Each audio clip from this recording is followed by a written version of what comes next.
সুযোগ আর নেই। হ্যাঁ, রেকর্ডিং হয়ে যাচ্ছে। এই জন্য এখানে একটা কিছু বলতে গেলে যত সম্ভব সেটা শাস্ত্র সিদ্ধান্তের অনুকূলে বলাই সম্ভব। তাহলে শ্রীমদ্ ভাগবতের আমরা আস্বাদন করছিলাম যে আদি কবি ব্রহ্মাকে বেদ জ্ঞান যিনি দিয়েছেন, আমরা তার কথা শুনি। ব্রহ্মা হৃদয়ে যিনি বেদ জ্ঞান সঞ্চার করেছেন, যে বেদ জ্ঞান দেবতাদের কাছে দুর্বোধ্য, দেবতারা সহজে বুঝতে পারে না। পুরাণাদি শাস্ত্রের দ্বারাই বেদের প্রতিপাদ্য বিষয় বোঝানো হয়েছে। এজন্য আমাদের এখানে শ্রবণের জন্য যে পুরাণখানা নির্ধারিত হয়েছে সেটি হচ্ছে অষ্টাদশ মহাপুরাণের সর্বশেষ পুরাণ, অমল পুরাণ শ্রীমদ্ ভাগবতম। এই ভাগবতের দ্বিতীয় শ্লোকে 18,000 শ্লোকের দ্বিতীয় শ্লোকে বলছেন, ধর্মঃ প্রচ্যেত কৈতবপত্র পরম নির্মত শরণং শতং বিদ্যাং বাস্তবমাত্র বস্তু শিবদং তাপত্রয়ণ মূলনম। শ্রীমদ্ ভাগবতী মহামুনি কৃতে কিংবা পরৈরিশ্বর সদ্যরিদ্য অবরুদ্ধতে যত্র পৃথিবী শুশ্রূষো বিস্তক্ষণা।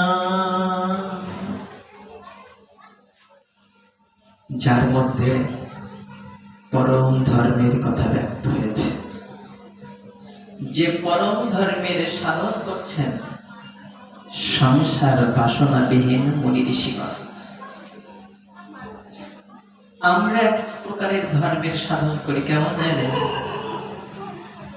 ধর্ম করলে ভগবান সুখে রাখবে তাই, ধর্ম করলে বিপদ আপদ কেটে যাবে তাই, ধর্ম করলে পরকালে স্বর্গে যেতে পারবো তাই। এই জন্য এক প্রকারের ধর্ম করি। তার মধ্যে সেটাকে কূট ধর্ম বলা হয়েছে, গৃহে সুখ, কূট ধর্মের সুখ। ভাগবতের ভাষায় বললেন, গৃহের কূট ধর্মকে আশ্রয় করে কিছু কিছু ধর্মের অনুশীলন করি, যার মধ্যে শুধু দেহ সুখ নিহিত রয়েছে। যে কয়দিন বেঁচে থাকবো একটু সুখে শান্তিতে থাকবো, অমুক দেবতার পুজো করলে আমাকে এই দেবে, আমি সুখী হব, এটাকে গৃহের কূট ধর্ম বলা হয়েছে। কিন্তু যাদের মধ্যে সংসারের কামনা বাসনা নেই, তারা ধর্ম করবে কেন? বললেন, ধর্ম প্রচ্যিত কৈতবপত্র পরম নির্মত শরণং শতং। যাদের মধ্যে সংসারের কোনো কামনা নেই, কোনো বাসনা নেই, দুঃখ আসলেও ভালো, আনন্দ আসলেও গোবিন্দ তোমার কৃপা, অপমান পেলেও ভালো, প্রশংসা পেলেও ভালো, নিন্দা স্তুতিতে সমভাবাপন্ন। যাদের দেহ সুখকে যারা বিসর্জন দিতে পেরেছেন পরমার্থিক কল্যাণের জন্য, এই সমস্ত সংসার বাসনাবিহীন মুনি ঋষিগণ যে পরম ধর্মের অনুষ্ঠান করেছেন, সেই পরম ধর্ম হচ্ছে ভাগবতের প্রতিপাদ্য বিষয়। ভাগবত সেই পরম ধর্মের সন্ধান দিয়েছেন। বেদং বাস্তবমাত্র বস্তু শিবদং তাপত্রয়ণ মূলনম। যার থেকে পরম মঙ্গলজনক বাস্তব বস্তুটা জানা যায়। আমাদেরকে কেউ কেউ একটু উপদেশ দিয়ে বলেন যে একটু বাস্তবের সাথে মিলিয়ে বলুন না, কিন্তু ভাগবতে যে বাস্তব, যদি ভাগবত আসলে যেখানে ভাগবত থেকে ধারাবাহিক কথা আস্বাদন হচ্ছে, সেখানে যদি কেউ মন্তব্য করেন একটু বাস্তবের সাথে মিলিয়ে বলার প্রয়োজন ছিল, তাহলে নিশ্চয়ই তিনি ভাগবত যে বাস্তব এটা তিনি মেনে নিতে পারেন। এটাই প্রতীয়মান হয়। ভাগবত যে জীবনের বাস্তবতা তুলে ধরেছে, ভাগবত যে মনুষ্য জীবনের বাস্তব দিক নির্দেশনা দিয়েছে, এই বিশ্বাসটা তিনি হারিয়ে ফেললেন বলেই তো এই মন্তব্য করলেন যে বাস্তবের সাথে একটু মিলিয়ে গেল।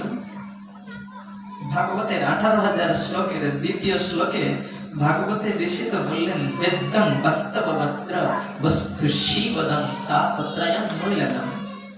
বললেন, যা পরম মঙ্গলজনক, শিব শব্দের একটা অর্থ হচ্ছে মঙ্গল, যা পরম মঙ্গলজনক, যার থেকে পরম আত্মতত্ত্ব জ্ঞান লাভ করা যায়। তারপরে বললেন তাপত্রয়ম মূল্যদম, যা ত্রিতাপ জ্বালার শিকড় তুলে দেয়। প্রেম সে বললেন রাধে।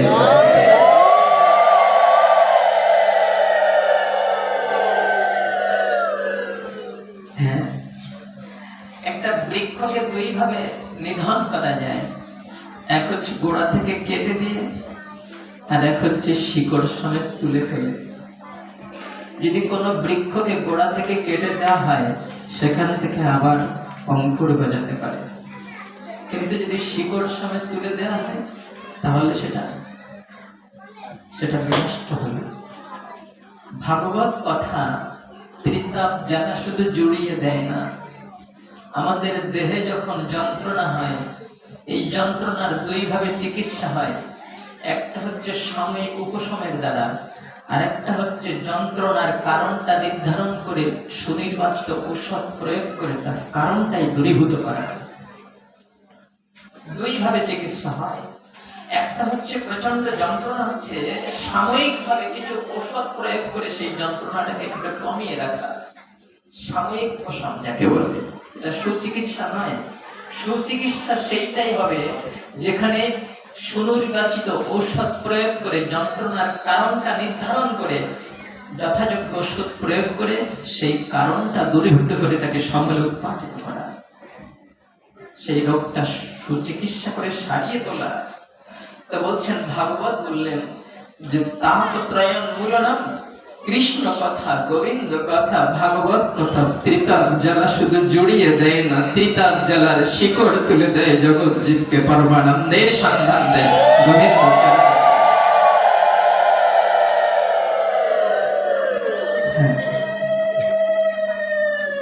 পরম মঙ্গলজনক, পরম আত্মতত্ত্ব জ্ঞান আর পরম ধর্ম, এই তিনটা পরম শব্দ যুক্ত হয়েছে ভাগবত কথা এই দ্বিতীয় শ্লোকের মধ্যে। খুব মনোযোগ দিয়ে শুনবেন, তিনবার এই পরম শব্দ যুক্ত হয়েছে। আপনারা দেখবেন ভাগবতের প্রথম স্কন্ধের প্রথম অধ্যায়ের দ্বিতীয় শ্লোকটা বললেন, এখানে পরম ধর্মের কথা বলা হয়েছে। দ্বিতীয়ত পরম আত্মতত্ত্ব জ্ঞানের সন্ধান দিয়েছে, যা বাস্তব। তৃতীয়ত এটি পরম মঙ্গলজনক। তাহলে কয়বার পরম শব্দ যুক্ত হয়েছে? তিনবার। আচ্ছা, আপনারা এই শ্রীমদ্ ভাগবতের গীতা প্রেস গোরক্ষপুরের প্রকাশনীর ভাগবত যদি আপনাদের সংগ্রহে থাকে, সেখানে দেখবেন একটা কথা আছে,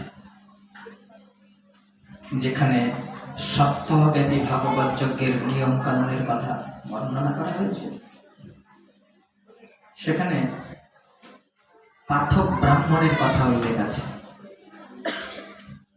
অর্থাৎ ভাগবত কথা যিনি পাঠ করবেন তিনি ব্রাহ্মণ হবেন। তাহলে আপনারা ভুল করলেন না? পাঠক ব্রাহ্মণ হবে তো, কিন্তু আমি যে গোয়া লাগছে না, আপনাদের যথাযোগ্য আস্বাদন হবে কি? আবার আমাদের পুরাণাদি শাস্ত্রে বলা হয়েছে যে পুরাণ শ্রবণ করতে হয় ব্রাহ্মণের মুখ থেকে। সেদিক থেকেও যেহেতু ভাগবত পুরাণ হচ্ছে অষ্টাদশ মহাপুরাণের অন্তর্গত, তাহলে সেখানেও আপনারা ভুল করলেন। পুরাণ শ্রবণ করতে হয় ব্রাহ্মণের মুখ থেকে, তাহলে সেটা ভুলে গেল না। গোয়ালা ছেলের মুখ থেকে পুরাণ শ্রবণ করবেন, শাস্ত্র মর্যাদা লঙ্ঘন হবে না, আপনারা যথাযোগ্য আস্বাদন থেকে বঞ্চিত হবে। এ বিষয়ে শাস্ত্র কি বলছে? প্রথমত, ব্রাহ্মণ কে হবেন? সর্বেষু বর্ণেষু তুল্যাসু পত্নীষু অক্ষত জনেষু। अनुलंबन সম্ভূতে যত্তজ্ঞাস্তয়ে বতে। এটা মনু সংহিতার 10ম অধ্যায়ের শ্লোক সংখ্যা 5-এ বলা হয়েছে যে ব্রাহ্মণের ঔরসে ব্রাহ্মণ পত্নীর গর্ভে জন্ম হলে সে ব্রাহ্মণ, অনুরূপ ভাবে ক্ষত্রিয়ের ঔরসে ক্ষত্রিয় পত্নীর গর্ভে জন্ম হলে সে ক্ষত্রিয়, অনুরূপ ভাবে বৈশ্য ঔরসে বৈশ্য পত্নীর গর্ভে জন্ম হলে বৈশ্য। এইভাবে বর্ণের বিচার করা হয়েছে ভাগবতে মনু সংহিতা 10ম অধ্যায়ের শ্লোক সংখ্যা 5-এ। তাহলে কি হলো যে ব্রাহ্মণের ঔরসে ব্রাহ্মণীর গর্ভে জন্ম হবে ব্রাহ্মণ। আচ্ছা, এবার ওদিকে যাব না। ভাগবত বলছে কি, ভাগবতের 7ম স্কন্ধে 11 অধ্যায় শ্লোক সংখ্যা 35, সেখানে বলছে যস্য লক্ষণং প্রত্যং পুংস বর্ণ অভিব্যঞ্জকম যদন্যদ্যপি দৃশ্যতে তত্তেনৈব বিনির্দেশত। মানুষের বর্ণ নির্ণয়ের জন্য, পুরুষের বর্ণ নির্ণয়ের জন্য যার মধ্যে যে বর্ণের লক্ষণ পরিলক্ষিত হবে তাকে সেই বর্ণের বলে জানতে হবে। যদি এক বর্ণের লক্ষণ অন্য বর্ণের মধ্যে পরিলক্ষিত হয় তাহলে যে বর্ণের সাথে তার লক্ষণ মেলে তাকে সেই বর্ণের বলে বুঝতে হবে। ভাগবতের 11 স্কন্ধের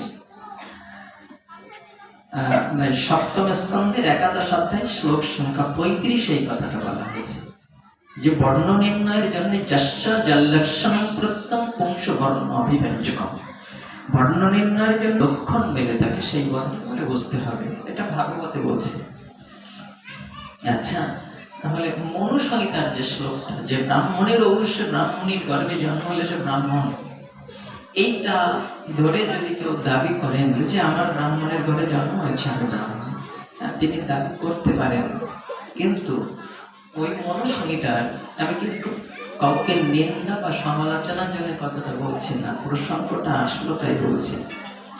ওই মনু সংহিতার 2য় অধ্যায়ে শ্লোক সংখ্যা 168-তে বলছেন ইয়ো অনধিত্য দ্বিজ বেদম অন্যত্র কুরুতে শ্রবণ সা জীবনেব শূদ্রোত্তম আশু গচ্ছতি সা অন্ন।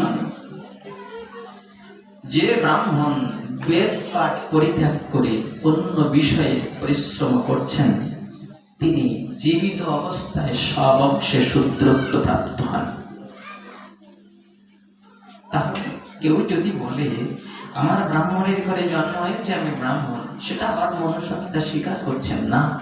মনু সংহিতা বলছেন যে অনদিত্য দ্বিজ বেদম অন্যত্র কুরুতে শ্রবণ, যে ব্রাহ্মণ বেদ পাঠ পরিত্যাগ করে অন্য বিষয়ে পরিশ্রম করছেন, তিনি অন্য কর্মে নিয়োজিত রয়েছেন, তিনি কি করলেন? বললেন স্বজীবনেব শূদ্রোত্তম আশু গচ্ছতি সন্নয়, তিনি জীবিত অবস্থায় সব অংশে, এখানে কি হলো সব অংশে বলছেন, তিনি নিজেও গেলেন এবং তার বংশ পরম্পরা পরে যারা আসলো তারাও শূদ্রত্ব প্রাপ্ত হল। তাহলে ব্রাহ্মণকে অবশ্যই বেদজ্ঞ হতে হবে বা তাকে বেদ পাঠ এবং বেদ অনুগত শাস্ত্র যেটা যাকে বলা হয় ব্রহ্ম জ্ঞান অনুশীলন করতে হবে, তবেই তিনি যথাযোগ্য ব্রাহ্মণ বলে দাবি করতে পারবেন। শাস্ত্র সেটাই বলে। এখন কথা হলো যে সে না হয় হলো সে যে কে ব্রাহ্মণ যোগ্য হবে সেটা বিচার সাপেক্ষ, আলোচনা সাপেক্ষ, কিন্তু আমরা ভাগবত শুনবো কার কাছ থেকে? সেই প্রসঙ্গে আমাদের মনু সংহিতা বলছে শ্রদ্ধা দান শুভং বিদ্যমাদিত অবদাদপি অন্তাদপি পরম ধর্মম স্ত্রীরত্নম দুষ্কুলাদপি। মনু সংহিতার 2য় অধ্যায় শ্লোক সংখ্যা 238, খুব মনোযোগ দিয়ে শুনবেন কথাটা, এটার থেকে মীমাংসা আসবে যে আমরা ভাগবত কার কাছ থেকে শুনব। কি বললেন? শ্রদ্ধা দান শুভম বিদ্যমাদিত অবদাদপি অন্তাদপি পরম ধর্মম স্ত্রীরত্নম দুষ্কুলাদপি। শ্রদ্ধা সহকারে মঙ্গলজনক বিদ্যা শূদ্র থেকেও গ্রহণ করবে। প্রেম ছিল রাধে।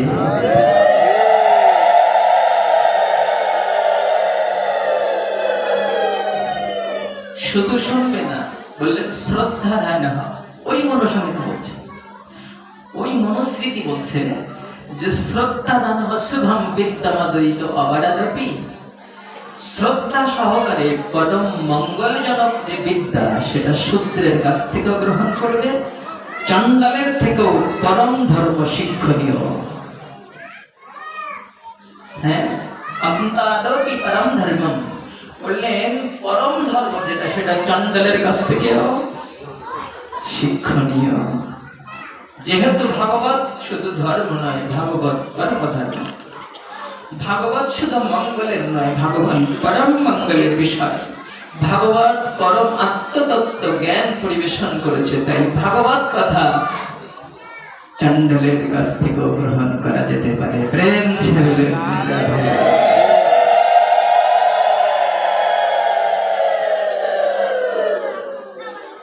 আর শ্রীকৃষ্ণ ভজনে জাতকুলের বিচার নেই, এটা আমার মহাপ্রভুর দর্শনের ভিতরে তো বহুবার এ কথা বহুভাবে ব্যক্ত হয়েছে। যাই হোক, শ্রীমদ্ ভাগবত কথা যার মধ্যে কৃষ্ণ ভক্তি রয়েছে, যার মধ্যে কৃষ্ণ পরতত্ত্ব জ্ঞান রয়েছে, তিনি যে কুলের হন না কেন, যে বর্ণের হন না কেন, যে জাতের হন না কেন, শ্রীকৃষ্ণ ভজনে নাই জাতি কুলাদি বিচার। যেই ভজে সেই বড় অভক্তহীন সার। হীন মানে নিচু, নিচু বললেন কাকে? অভক্তকে। ছাড় মানে তুচ্ছ, তুচ্ছ বললেন কাকে? অভক্তকে। ভাগবত ভক্তিকেই প্রাধান্য দিয়েছে। শ্রীমদ্ ভাগবতে প্রথম স্কন্ধে প্রথম অধ্যায়ের দ্বিতীয় শ্লোকে সেই পরম ধর্মের কথা ব্যক্ত হয়েছে, যা ত্রিতা জ্বালার শিকড় তুলে দেয়। শ্রীমদ্ ভাগবতী মহামুনি কৃতি কিংবা পদৈশ্বরী। মহামুনি সুখদেব গোস্বামী, মহামুনি কৃষ্ণদ্বৈপায়ন বেদব্যাস যে ভাগবত সংহিতা প্রণয়ন করেছেন, সুখদেব গোস্বামীর মুখে যা ব্যক্ত হয়েছে তা এমন একটা সাধন প্রক্রিয়া, এমন একটা ভজন প্রক্রিয়া, সদ্য ঋদ্ধ অবরুদ্ধ তেত্র। বললেন কৃষ্ণ কথা শ্রবণ করার সাথে সাথে ভগবানকে হৃদয় মন্দিরে ভক্ত অবরুদ্ধ করে রাখতে পারে। ভগবানকে তার মন্দিরে সে আনতে পারে, হৃদয় মন্দিরে। কিসের দ্বারা?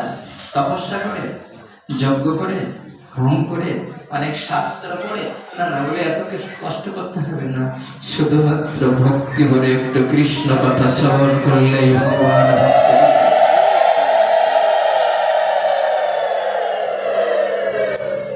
এমন একটা সাধন প্রক্রিয়া, এত সহজ, এটা সবাই পারে। কৃষ্ণ নাম করতে গেলে যে বোবা সে উচ্চস্বরে কীর্তন করতে পারবে না। শাস্ত্র অধ্যয়ন করতে গেলে যার জ্ঞানের পরিসীমা একটু কম রয়েছে তিনি অধিক শাস্ত্র অধ্যয়ন করতে পারবেন না। তারপরে যাগ যজ্ঞ হোম তপস্যা, সেখানে সামর্থ্যের একটা বিষয় রয়েছে, কিন্তু ভাগবত কথা শ্রবণ এমন একটা সাধন প্রক্রিয়া যে কেউ একটু হৃদয়ে ভক্তির অভিনিবেশ থাকলে, যে কেউ সাধু সঙ্গে এসে কৃষ্ণ কথা আস্বাদন করতে পারেন ভক্তি ভরে। আর যে সাধন প্রক্রিয়ার দ্বারা শুধুমাত্র কথা শ্রবণের সঙ্গে সঙ্গে, বলেন তৎক্ষণাৎ সঙ্গে সঙ্গে ভগবান ভক্তের হৃদয় মন্দিরে অবরুদ্ধ হয়ে যান, হৃদয় মন্দিরে তাকে ধরে রাখতে পারে, ভক্ত ভক্তির আসনে বসিয়ে তার সেবা করতে পারে, ভক্তি নিবেদন করতে। এমন একটা সাধন প্রক্রিয়া ভাগবত কথা শ্রবণ। তাই বললেন তৃতীয় শ্লোকে,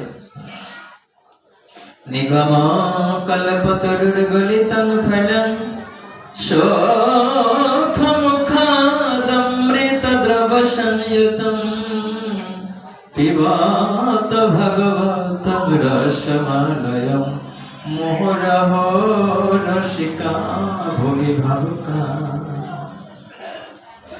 বেদ বৃক্ষের পাকা রসালো ফল, যে ফলে মুখ দিয়েছেন শুকদেব গোস্বামী, গাছের সেই ফলে পাখিতে মুখ দেয় যে ফল খুব সুমিষ্ট হয়। বেদ বৃক্ষের পাকা রসালো ভাগবত নামক ফলে মুখ দিয়েছেন শুকদেব গোস্বামী। বললেন এটি পরম আস্বাদন, পিবত ভাগবতম রসমাদয়। এই ভাগবত রসামৃত আস্বাদন করু রসিক প্রিয়জন। যারা পরমানন্দ পেতে চাও তারা ভাগবত অমৃত আস্বাদন করু মুহুরহ অহরহ, প্রতিনিয়ত সদা সর্বদা এই ভাগবত অমৃত আস্বাদন করে তোমার মনুষ্য জনমকে ধন্য করো। একদা নৈমিষারণ্যে স্বর্ণকালে 60,000 ঋষিগণ নিত্য ক্রিয়া সমাপন করে সুখাসনে অধিষ্ঠিত, কৃষ্ণ কথা লাবণে রত। ঠিক সেই সময় একজন সাধুকে দেখলেন তারা, যিনি হলেন রোমহর্ষণ পুত্র উগ্রশ্রবা, যাকে সৌত গোস্বামী বলা হয়েছে।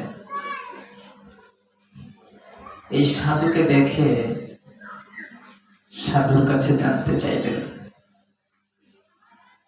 আসন্ন কলিযুগ সমাগত। চারিদিকে অধর্ম, চারিদিকে অনাচার, দুরাচার, কদাচার। মণিবর, আমরা 1000 বছরের সংকল্প নিয়ে যজ্ঞের ব্রতী হয়েছি। বহুকাল ধরে যজ্ঞ করতে করতে দেহটা কালো হয়ে গিয়েছে যজ্ঞের ধোঁয়ায়। কিন্তু কলির জীবের পরম কল্যাণ কিসে হবে জানি তাই।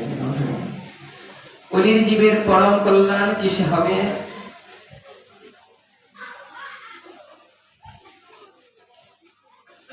মণিবর, আজ আমাদের যজ্ঞ সফল হয়েছে, কেননা আপনার মতো সাধুর চরণ ধুলি আমাদের যজ্ঞ ভূমিতে পড়েছে। হ্যাঁ, কোন যজ্ঞের সার্থকতা তখনই হয় যখন সাধুর চরণ ধুলি সেই যজ্ঞ ভূমিতে পড়ে।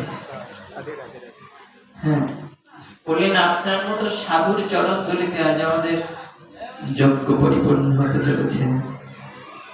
মণিবর, আপনি আমাদেরকে বলুন না কলির জীবের পরম কল্যাণ কিসে হবে? মণিবর বলতে লাগলেন, সবই পংসন পর ধর্ম ভক্তি রদব সজে অহৈ তুক্কা প্রতিহত জায়তমা সম্প্রসিদতি। সেটাই হলো জীবের পরম ধর্ম, যে ধর্মের সাধন করলে গোবিন্দ চরণে অহৈতুকী ভক্তি জন্মে। শুধু ভক্তি বলে, অহৈতুকী ভক্তি, যে ভক্তির পিছনে অন্য কোনো হেতু থাকবে না, অন্য কোনো কারণ থাকবে না। নিজের কাছে জিজ্ঞাসা করুন তো, এখানে আপনারা অনেক ভক্ত আছেন, জানি না আপনারা কি করেন। আমি তো ভক্ত নই, ভগবানকে যদি কোনোদিন একটু সেবা দেওয়ার সুযোগ পাই, একটা গ্লাসে একটু জল দেই, একটু তুলসী দিই, একটা পাত্রে হয়তো ফল মিষ্টান্ন বা অন্ন ব্যঞ্জন আমি কিছু দিতে পারলাম, যদি দিতে পেরেছি 1000টা কামনা করবো ঠাকুরের চরণ প্রান্তে বসে বসে, ঠাকুর আমাকে এই দাও, ওই দাও, এটা করো, ওটা করো। 1000 কামনা, 1000 বাসনা। দিতে পারলে ভগবান তুমি ভালো, না দিতে পারলে ভালো না। একটু জল দিলাম আর একটু তুলসী দিলাম, তার বিনিময়ে এত চাওয়া।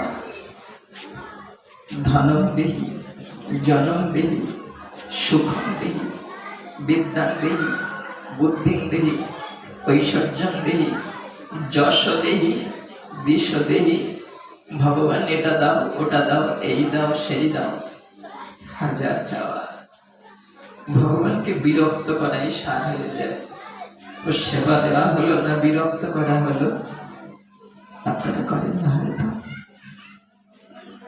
ভাগবত শিক্ষা দিচ্ছে, আপনার সেবার পিছনে যখন হেতু থাকবে তখন অহৈতুকী ভক্তি তো হলো না। আর অহৈতুকী ভক্তি যদি না হলো তাহলে সেটা ধর্ম হতে পারে, কিন্তু পরম ধর্ম হলো না। ভাগবত সেই পরম ধর্মের কথা ব্যক্ত করেছে। তাই বললেন সবই পুংসাং পরধর্ম ভক্তির অধঃসজে। গোবিন্দ চরণে, অন্য কোথাও না। গোবিন্দ চরণে জীবের যে অহৈতুকী ভক্তি। তবে কিছু না চেয়ে কি কিছু করা যায়? হ্যাঁ, চাওয়া থাকবে, একটা চাওয়া। সেটা কি? প্রভু তোমার সেবা বঞ্চিত করো না যেন।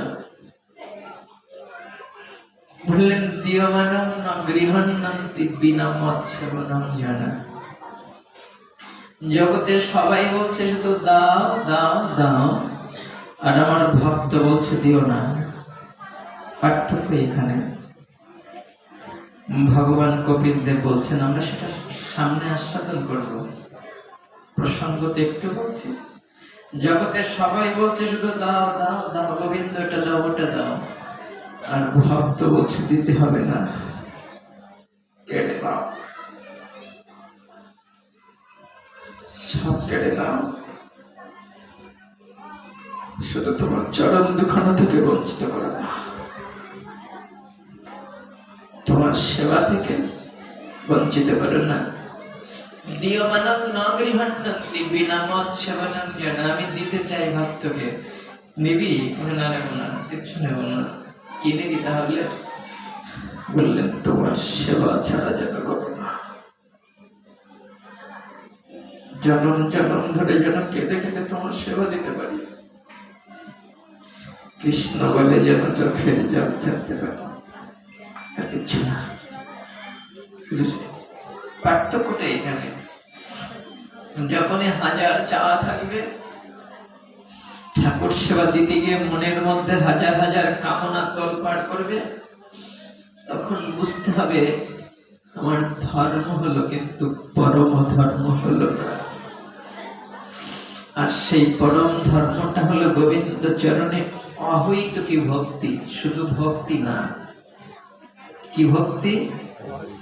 অহৈতুকী ভক্তি। কোথায় বলেছে কথাটা? ভাগবত প্রথম স্কন্ধ দ্বিতীয় অধ্যায় শ্লোক সংখ্যা 6। বললেন অহৈতুকী ভক্তি। যে ভক্তির পিছনে অন্য কোনো হেতু থাকবে না, কোনো কারণ থাকবে না, শুধু একটাই চাও, গোবিন্দ যেন তোমাকে হারিয়ে না ফেলে, তোমার থেকে যেন সরে না যায়, তোমার চরণ ছায়া থেকে যেন বঞ্চিত না হয়, তোমাকে ডাকতে যেন ভুলে না যায়, তোমার নাম করে চোখের জল ফেলতে যেন ভুলে না যায়। একটাই চাওয়া, তবে হলো অমৃতকী ভক্তি। আর এই ভক্তিটা পাওয়ার জন্য কিছু সাধন রয়েছে। সেই সাধনটা কি? ধর্ম সংস্থিত বংশং বিশ্বক্সেন কথা সুয়ং না উৎপদয়েদ যদি রতিং শ্রম। বলছেন সুত গোস্বামী সনকাদি ঋষিগণকে যে আপনারা উত্তম প্রশ্ন করেছেন, আপনারা উত্তম বিষয় জানতে চেয়েছেন। যদি অনেক প্রকারের ধর্মের অনুষ্ঠান কেউ যদি করে এবং সেগুলো যদি ঠিক ঠিক ভাবে করে, কিন্তু যদি তার গোবিন্দ কথায় ভক্তি না জন্মে, শ্রদ্ধা না জন্মে, তাহলে সব ব্যর্থ হয়ে যায়। শ্রম এবহি কেবলম, কেবলমাত্র শ্রম করাই সার হয়। কি করলেন? বলে গোবিন্দ কথায় যদি তার ভক্তি না আসে, কৃষ্ণ কথা শুনতে ইচ্ছে হচ্ছে না, তাহলে বোঝা গেল যে সারা জীবন ধরে ভগবানের জন্য যা কিছু করলাম তা বৃথা শ্রমই সার হলো। শ্রময় বহি কেবলম না উৎপাদেদি যদি রতি, যদি গোবিন্দ কথায় যদি রতি না জন্মে, শ্রদ্ধা না জন্মে, ভক্তি না জন্মে, তাহলে যা কিছু করেছি শুধু শ্রম করাই সার হলো। কথাটা কোথায় আছে? ওই ভাগবতের প্রথম স্কন্ধ 2য় অধ্যায় শ্লোক সংখ্যা 8 দেখবেন, সুযোগ হলে দেখবেন।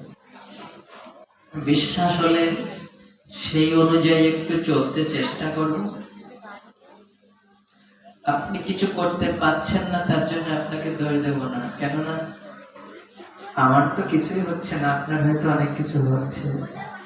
আপনারা অনেক কিছু পাচ্ছেন, আমি কিছুই পাচ্ছি না। শাস্ত্রের যত নিয়ম কানুন আছে, যত বিধিনিষেধ আছে, তার 100 ভাগের 1 ভাগ আমি পাপিষ্ঠ গোপাল মেনে চলতে পারছি কিনা সন্দেহ। আপনি পারছেন না, তার জন্য দোষ দেব না। শাস্ত্রের বিধিবিধান নিয়ম কানুন মেনে চলতে পারছেন না, তার জন্য দোষ দিচ্ছি না। তবে মেনে চলার জন্য একটু চেষ্টা না করা কি দোষ নয়? নিজের কাছে জিজ্ঞাসা করে দেখুন, একটু চেষ্টা করেছে কিনা কোনদিন? মনুষ্য জন্মের পরম মঙ্গল সাধনের জন্য, গোবিন্দ চরণে ফিরে যাওয়ার জন্য একটু চেষ্টা করেছে কিনা কোনদিন? নিজের কাছে জিজ্ঞাসা করো। একটু চেষ্টা না করাটাও তো দোষ। একটু চেষ্টা করো না। আজ একটু কাল একটু করতে করতে যতটুকু সম্ভব না দ্বারা। এই মায়ার সংসারে হাজার বাধা বিপত্তি আছে, অনেক প্রতিবন্ধকতা আছে। সেগুলোর মধ্য থেকে আপনি যতটুকু পাচ্ছেন ততটুকু চেষ্টা করুন না।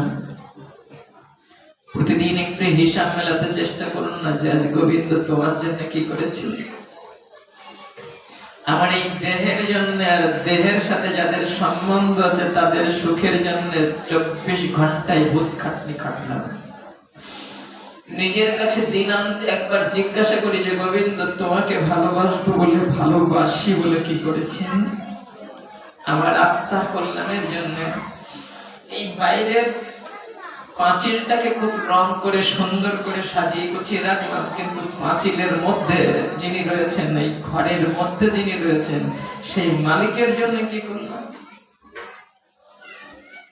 খাঁচাটাকে রং করছি, খাঁচাটাকে আদর করছি, কিন্তু খাঁচার মধ্যে যে পাখিটা আছে ওই পাখিটা না খেয়ে না খেয়ে শুকিয়ে মরে যাচ্ছে। তার জন্য কি করেছে একটু জিজ্ঞাসা করি না নিজের কাছে, কি করেছে? পাখিটা কি করে সুখে থাকবে? যদি উত্তর না মিলে তাহলে একটু একটু করে চেষ্টা করুন, যা সাধুরা বলছে, যা শাস্ত্রে বলছে তার 2-1টা কথা মেনে চলার জন্য। আজকে ভাগবত আসরে এসে ভাগবত কথা শোনার আগের জীবন আর ভাগবত কথা শোনার পরের জীবনের মধ্যে যদি কোনো পার্থক্য না হলো, তাহলে কি নিতে এলাম এখানে? কি পেলাম? একটু জিজ্ঞাসা করি নিজের কাছে। ভাগবত সেই কথা বলছে। সেই সৌনকাদি ঋষিগণের কাছে সুত গোস্বামী বলছেন, যিনি উগ্রশ্রবা ঋষি, তিনি বললেন যে আমার পিতা রোমহর্ষ, তিনি পুরাণাদি শাস্ত্রে খুব পারঙ্গম ছিলেন। তো আমি আপনাদেরকে কল্যাণের কথা কি বলবো, তবে এইটুকু বলতে পারি, বাসুদেব পরম জ্ঞান, বাসুদেব পরম তপঃ, বাসুদেব পর ধর্ম, বাসুদেব পরাগতি। কি বললেন?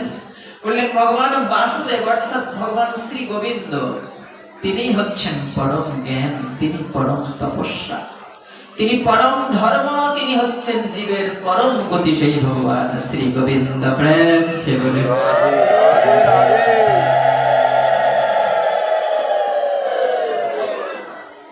হ্যাঁ, বাসুদেব পরবেদ বাসুদেব পরমখ বাসুদেব পরযোগ বাসুদেব পরক্রিয়া। পরম বেদ হচ্ছে সেই বাসুদেব, পরম জ্ঞান সেই বাসুদেব, পরম যজ্ঞের সাধন হলো সেই বাসুদেব ভগবান শ্রী গোবিন্দ।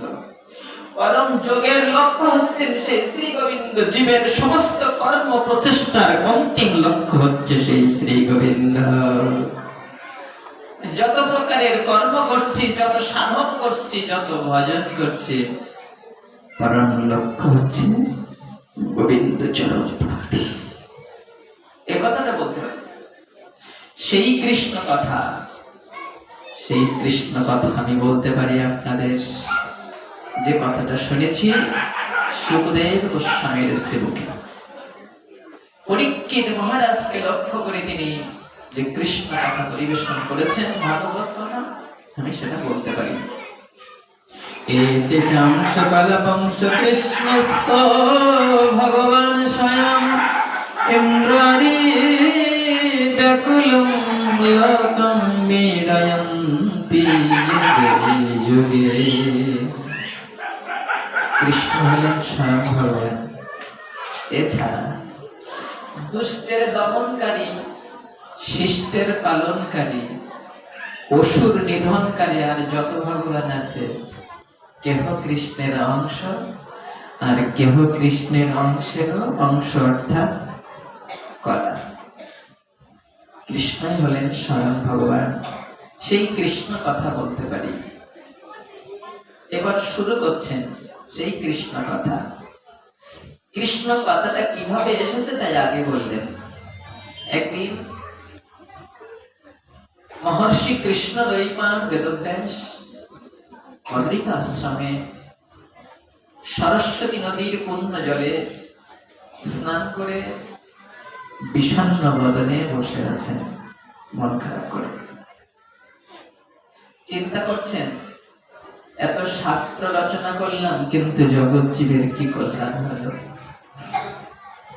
তারা তো গোবিন্দ চরণের অভিমুখী হতে চাইছে না। তারা ধর্মের সাধন করছে, তারা স্বর্গে যাচ্ছে, কামনা বাসনা ভোগ করছে, আবার আসছে মরণশীল জগতে। তারা তো গোবিন্দ চরণে ফিরে যেতে চাইছে না। এত শাস্ত্র রচনা করলাম, বেদকে 4টা ভাগ করে দিলাম, পুরাণাদি শাস্ত্র রচনা করলাম, তখন ভাগবত রচনা হয়নি। মহাভারত রচনা করলাম যাতে সবাই বুঝতে পারে, খুব সহজ করে, কিন্তু কাজ হলো না। চিন্তা করছেন কি করব, কি করব।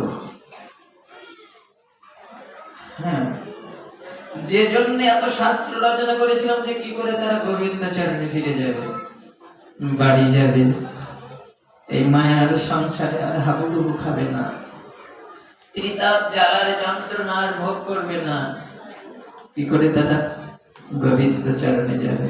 কিন্তু যাচ্ছে না, হচ্ছে না, চিন্তা করছে।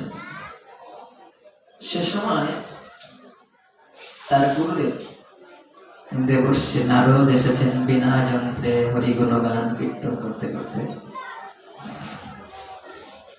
গুরুদেব এসে বেদব্যাসকে জিজ্ঞাসা করছেন, বেদব্যাস, মন খারাপ কেন গো?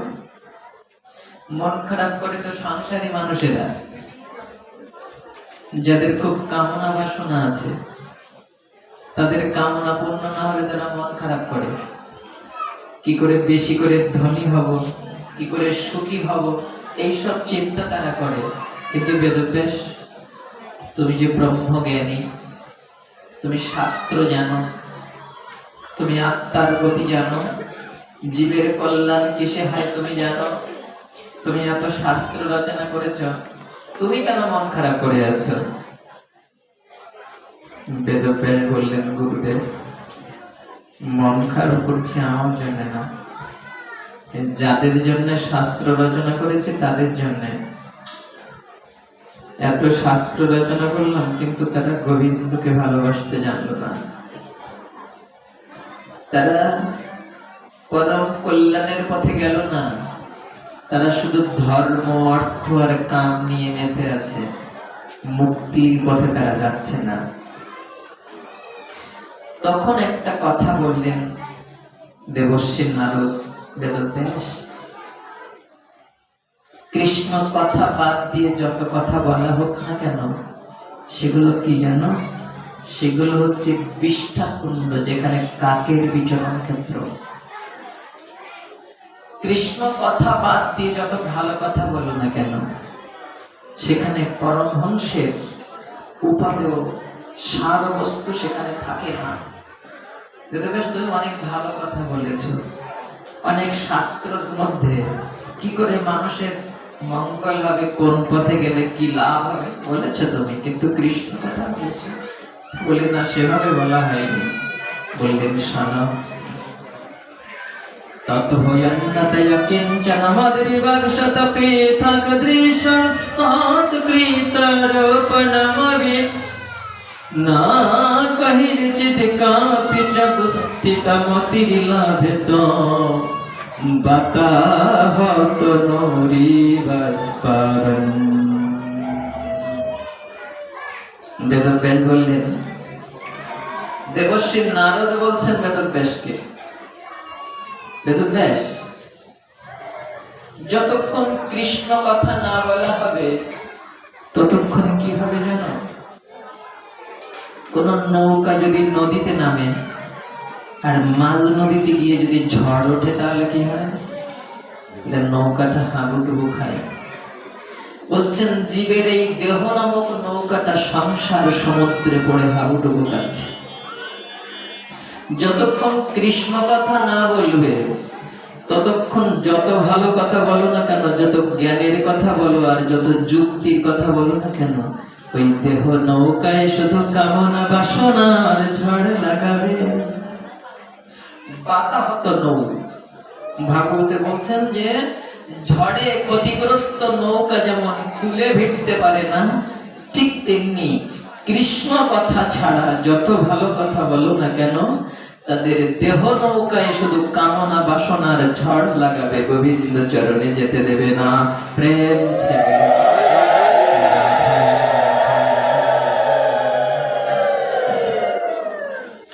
ঝড়ে ক্ষতিগ্রস্ত নৌকাকে যদি তুমি বাঁচাতে চাও, তাহলে কৃষ্ণ কথা বলো।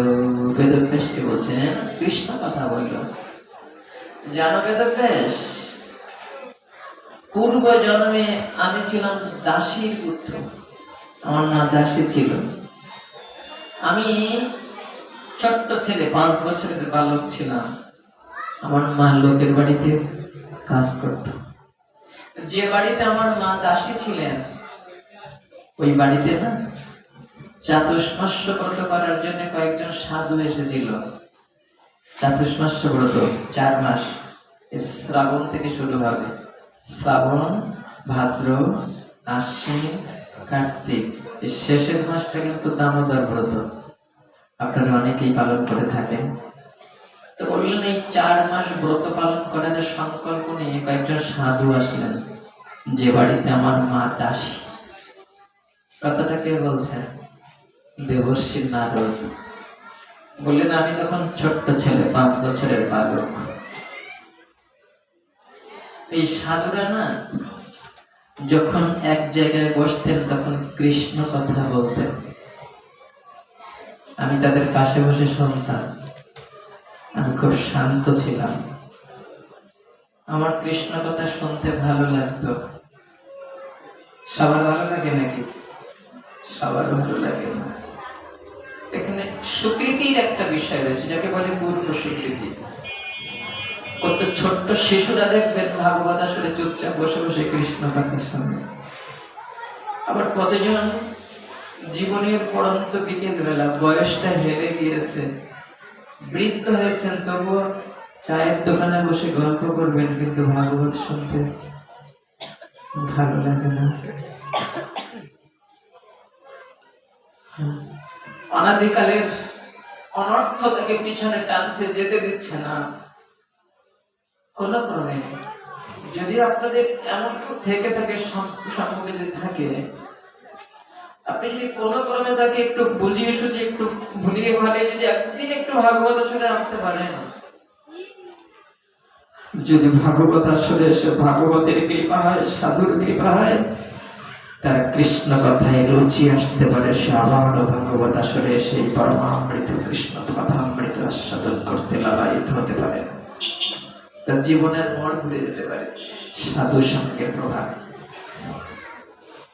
দেবর্ষী নারদ বলছেন, আমি তখন 5 বছরের শিশু ছিলাম, কিন্তু আমার কৃষ্ণ কথা শুনতে ভালো লাগতো।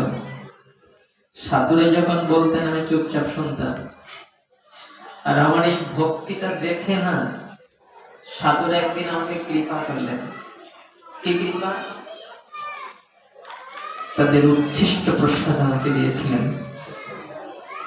আমি ওদের বলতাম, এটো খাবো কেন, লোকের এটো। হ্যাঁ, যুক্তি তাই বলে। হ্যাঁ, যারা যুক্তি অবলম্বন করে চলেন তারা বলবেন কেন লোকের এটা খেতে যাবে কেন, কার মুখের লালায় কি জীবন রয়েছে তাকে আমি জানি।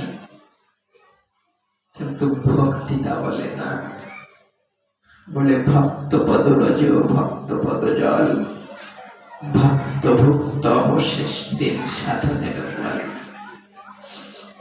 বলেন সাধুরা আমাকে কি কৃপা করলেন?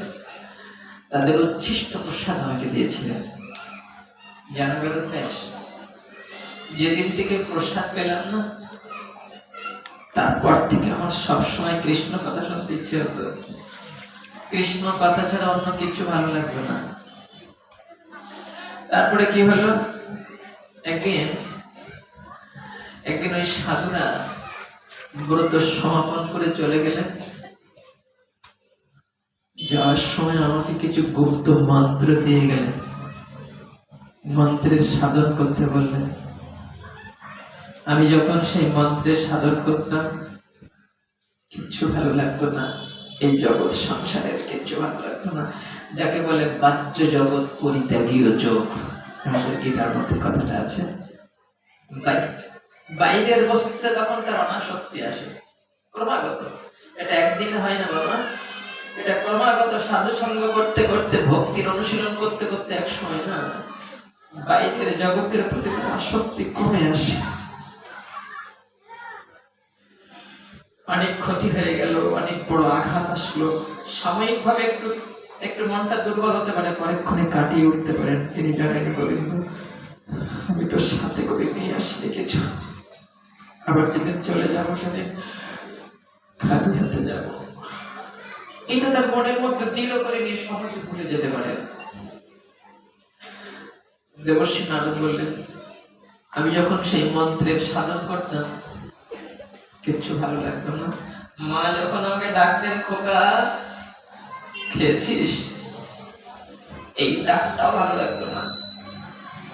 মনে হতো সবসময় শুধু গোবিন্দকে স্মরণ করি। একদিন কি হলো জানো, একদিন ভোরবেলা গাভী দহন করতে যাওয়ার সময় আমার মাকে সাপ আঘাত করলো। সর্পদংশনে আমার মা মারা গেল। আমার তখন আর কেউ ছিল না। মা মরে গেলে সব সন্তান কাঁদে, আমি সেদিন মায়ের জন্য কাঁদিনি, কেঁদেছিলাম ভগবান শ্রী গোবিন্দকে স্মরণ করে, যে গোবিন্দ আমার মতো এই ফুলটাকে বিষয়ের কাঁটা বনে তুমি আর রাখবে না। বিষয়কে কাঁটা বন বলছেন, যে বিষয়ের মধ্যে আমরা হাবুডুবু খাচ্ছি সর্বক্ষণ। এই বিষয়কে কাঁটা বনের সাথে তুলনা করলেন। কাঁটা বন সাময়িক সুখ দেয় বটে, কিন্তু এর মাঝে মাঝে দুঃখ লুকানো। এই সংসারে সাময়িক ভাবে আমরা একটু আনন্দ পাই, একটু সুখ অনুভব করি, কিন্তু এর মাঝে মাঝে দুঃখ কষ্ট লুকানো রয়েছে। তাই একে বিষয়ের কাঁটা বন বলছেন। তুমি আমাকে কাঁটা বনে রাখবে না, তাই আমার মাকে কেড়ে নিতে। বেশ তো, এখানে আর থাকবো না, যেদিকে দু চোখ যায় আমি চলে যাব, শুধু তোমাকে ডাকবো। ব্রাহ্মণের বাড়ি থেকে আমি চলে গেলাম। একটা বনের মধ্য দিয়ে হাঁটতে হাঁটতে খুব কষ্ট হচ্ছিল, পিপাসায় বুকটা শুকিয়ে গেল, ক্ষুধা পেয়েছিল প্রচুর। তখন মার কথা মনে হচ্ছিল যে আমার মা তুমি, কে আমাকে বলবে খোকা ক্ষুধা পেয়েছে, আর তো কেউ বলবে না। সে সময় দু চোখ ভরে জল এলো, আমি কাঁদছিলাম, আরাধ্য দেবতাকে স্মরণ করে বলছিলাম, প্রভু তুমি ছাড়া আমার আর কেউ নেই, বলো কোথায় যাব, কে আমাকে আশ্রয় দেবে, কে আমাকে ক্ষুধার অন্ন দেবে। দেখতে দেখতে আমি একটা নদীর কিনারায় এসে পড়লাম, নদীতে স্নান করলাম, দু হাতের অঞ্জলি ভরে জল পান করলাম। একটা গাছের তলায় বসে আমি সেই মন্ত্র স্মরণ করতে লাগলাম। দু চোখ বেয়ে অশ্রু বিসর্জন হচ্ছিল, হৃদয়ে আত্মী দিয়ে তাকে ডেকে ডেকে বলছিলাম, প্রভু আমাকে দেখা দাও, তুমি ছাড়া যে আমার আর কেউ নেই। এইভাবে যখন ডাকতে থাকলাম, হঠাৎ করে আমার হৃদয় মন্দির আলোকিত করে তিনি আমাকে দেখা দিলেন অপরূপ ভুবনমোহিনী রূপে। আমার সমস্ত দেহটা পুলকিত রোমাঞ্চিত হইল, এক দিব্য আনন্দে আমি হাবুডুবু খাচ্ছিলাম। তোমাকে দেখার এত আনন্দ, কি অপ্রাকৃত আনন্দে দেহ মন প্রাণ উদ্বেলিত হয়ে গেল। কিন্তু সেই আনন্দ আমার বেশিক্ষণ সইল না। হঠাৎ করে তিনি অদৃশ্য হয়ে গেলেন। তখন আমার খুব কষ্ট হচ্ছিল, আমি চোখের জলে বুক ভাসিয়ে তাকে ডাকতে লাগলাম, প্রভু প্রভু তুমি কোথায়, আমি তোমাকে দেখতে পাচ্ছি না কেন। এই বলে যখন আকুলে কাঁদতে লাগলাম, হঠাৎ করে একটা দৈববাণী শুনতে পেলাম, তস্মিন জন্মনি ভাবন্মামকস্যতি মিহরতি আপি পক্ককশয়নম দুর্দর্শহায়ম কুযোগিনম। হে বৎস, তুমি এই জন্মে আর আমার দেখা পাবে না। কেন? কি অন্যায় করেছি আমি? না, অন্যায় নয়। সাধকের অন্তরে যতক্ষণ এই মায়ার সংসারের কামনা বাসনার ময়লা থাকে, ততক্ষণ সে আমার স্থায়ী দর্শন পায় না। কি বুঝলাম? ভিতরে যতক্ষণ এই তুচ্ছ দেহটা এবং দেহের সাথে যাদের সম্বন্ধ আছে, তাদের সুখের জন্য কোন কামনা যতক্ষণ এই দেহের মধ্যে থাকবে, ততক্ষণ ভগবানের স্থায়ী দর্শন কেউ পাবে না। বললেন, প্রভু আমি যদি তোমার দেখার অযোগ্য হয়ে থাকি, তাহলে তুমি আমাকে দেখা দিলে কেন? এই তো একটু আগেই আমি তোমাকে দেখেছিলাম। বললেন, শোনো, আমার অনেক নাম, তার মধ্যে একটা নাম হচ্ছে স্বজন প্রেম বিবর্ধন চতুর। তার মানে আমি যাকে আপন করে নিতে চাই, তার মধ্যে কি করে প্রেম পিপাসা বাড়িয়ে তুলতে হয়, সেই কৌশলটা আমার জানা আছে। আমি তোমাকে একবার দেখা দিয়েছি কেন জানো? তোমাকে বোঝাতে চেয়েছি আমাকে দেখার কত আনন্দ। আমাকে পেলে জীব সব ভুলে যায়, আমাকে পেলে তার কোনো চাওয়ার বাকি থাকে না, কোনো পাওয়ার বাকি থাকে না, সে তন্ময় হয়ে যায়, পরমানন্দে বিভোর হয়ে যায়। এটা আমি তোমাকে বোঝাতে চেয়েছি। আর একটা জিনিস বোঝাতে চেয়েছি, যেটা এখন তুমি অনুভব করছো, আমাকে হারানোর কত কষ্ট। আমাকে একবার পাওয়ার পরে যে হারিয়ে ফেলে তার কত কষ্ট হয়, কত যন্ত্রণা হয়, সেইটা তোমাকে বোঝানোর জন্য আমি তোমাকে ক্ষণিক হেঁটে দেখা দিয়েছি। এবার এই কষ্টকে সম্বল করে তুমি সাধন করতে থাকো। আমাকে না পাওয়ার বিরহ যন্ত্রণা নিয়ে তুমি আমাকে ডাকতে থাকো। আমার নাম গুণগান কীর্তন করতে থাকো, আমাকে স্মরণ করতে থাকো। ডাকতে ডাকতে ভজন করতে করতে ভজন করতে করতে এক সময় তোমার সমস্ত কামনা বাসনার ময়লা সাপ যখন চলে যাবে, তখন তোমার এই দেহটার অবসান ঘটবে, এই দেহটার পতন হয়ে যাবে। তুমি আবার পরের জন্মে আর একটা দেহ পাবে, সেই জন্মে তুমি আমার নিত্য পার্শ্বদত্ত লাভ করবে। যখনই আমাকে দেখতে ইচ্ছে করবে, তখনই আমি তোমার হৃদয় মন্দির আলো আলোকিত করে তোমাকে ভুবন মোহিনী রূপে দর্শন দেব।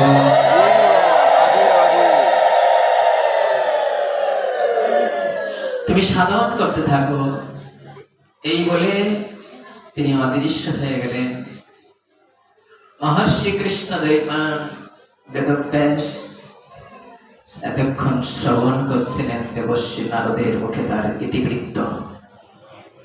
দেবর্ষি নারদ বললেন, বেদব্যাস আর চিন্তা করো না, দাও সেই উপহার দাও, সেই বস্তুটা প্রদান করো, সেই কথাটা জগৎ জীবকে বলো, যে কথা শ্রবণ করলে জীবন আয়াসে ভব সমুদ্র পার হয়ে গোবিন্দ চরণে ফিরে যেতে পারবে। সেই কৃষ্ণ কথা, সেই গোবিন্দ কথা সমন্বিত শ্রীমৎ ভাগবত কথা জগৎ জীবকে উপহার দাও। মহর্ষি কৃষ্ণ দৈপায়ন বেদব্যাস তার অষ্টাদশ মহাপুরাণের সর্বশেষ পুরাণ অমল পুরাণ শ্রীমৎ ভাগবত সংহিতা প্রণয়ন করলেন। শ্রী গুরুদেবের শ্রী মুখের আদেশকে শিরোধার্য করে, যা আস্বাদন করার সৌভাগ্য আমাদের হলো। এই ভাগবতের মধ্যে লক্ষ্য হচ্ছে কৃষ্ণ কথা বলবেন, কিন্তু প্রথমে কৃষ্ণ কথা বললেন না, শুরু করলেন কৃষ্ণ ভক্তের কথা দিয়ে। কেননা ভগবান হচ্ছেন ভক্তাধীন, ভগবানের কথাও তেমনি ভক্তের কথার অধীন, তাই ভক্তের কথা দিয়ে তিনি শুরু করলেন। আর ভক্তের জীবনে কত দুঃখ এসেছে, কত বিপদ এসেছে, সেই কথাগুলো তিনি এক এক করে বলতে লাগলেন। কুরুক্ষেত্রের মহাযুদ্ধের শেষ প্রান্তের সেই কথাগুলো, যেখানে এক এক করে কত বুক ফাটা আর্তনাদ করে কাঁদছেন ভগবানের প্রিয়জন যারা, তারা সাধুরা কাঁদছেন। কৃষ্ণ ভক্ত কাঁদবার জন্য প্রস্তুত থাকেন। ভগবানকে ভালোবাসবো তার অর্থ এই না যে আমাকে কখনো কাঁদতে হবে না, আমার উপরে দুঃখ আসবে না, বিপদ আসবে না, অভাব কষ্ট পেতে হবে না, সব আসবে, আরো বেশি করে কাঁদতে হবে যদি ভগবানকে ভালোবাসতে চাই। কেঁদেছেন পুত্র হারা হয়ে দ্রৌপদী, কেঁদেছেন ব্রহ্মশাপে কাতর হয়ে, ব্রহ্মাস্ত্রের ভয়ে গর্ভের সন্তানকে রক্ষা করার জন্য কেঁদেছেন উত্তরা দেবী। ভগবান শ্রী গোবিন্দ করুণা করে উত্তরা দেবীর ডাকে সাড়া দিয়ে গর্ভের সন্তানকে রক্ষা করলেন। যে গর্ভ থেকে আবির্ভূত হলেন পরীক্ষিত মহারাজ। তারপরে কান্না, কুন্তী দেবী কাঁদছেন। ভগবান শ্রী গোবিন্দ চলে যাবে হস্তিনাপুর থেকে দ্বারকায় কুরুক্ষেত্রের যুদ্ধের পরে। যখন কুন্তী দেবী কাঁদছেন কৃষ্ণের রথের কাছে দাঁড়িয়ে, কৃষ্ণ জিজ্ঞাসা করছেন, পিসিমা কাঁদছো কেন? কুন্তী দেবী বললেন, কৃষ্ণ কতদিন তোমাকে দেখতে পাবো না, তাই কাঁদছি। কুন্তী দেবী বললেন, গোবিন্দ সেই ছোটবেলার কথাগুলো আমার মনে পড়ছে, তোমার মা তোমাকে কত শাসন করত। কৃষ্ণ বলছেন, পিসিমা এতদিন বিপদে ছিলে তাই কেঁদেছিলে, আজ তো বিপদ নেই, তুমি রাজার মা হয়েছো, আজকে কান্না কেন? কুন্তী দেবী বললেন, আজ আমার সুখের দিন তাই কাঁদছি। কেননা বিপদে না পড়লে কৃষ্ণ বলে কাঁদা যায় না। বিপদ সন্তত শাশ্বত তত্র তত্র জগৎ গুরু। ভবতা দর্শনম ইয়াত সত পুনর্ভব দর্শনম। বারে বারে পড়ি যেন বিষম বিপদে। এ গোবিন্দ, আমাকে সেই বিপদ দাও যে বিপদে পড়ে কৃষ্ণ বলে যেন কাঁদতে পারি, আর কেঁদে কেঁদে যেন তোমার দেখা পেতে পারি।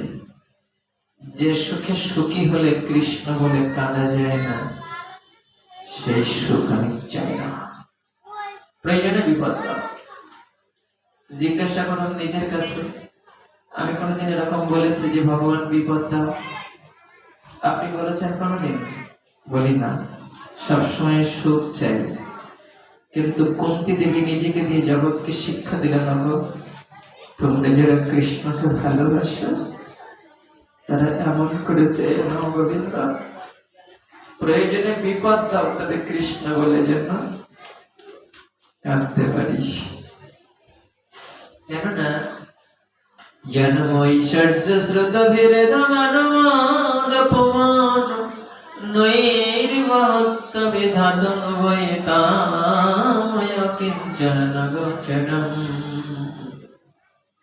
কুন্তী দেবী এই কথাটা বললেন যে যাদের উচ্চ কুলে জন্ম হয়েছে,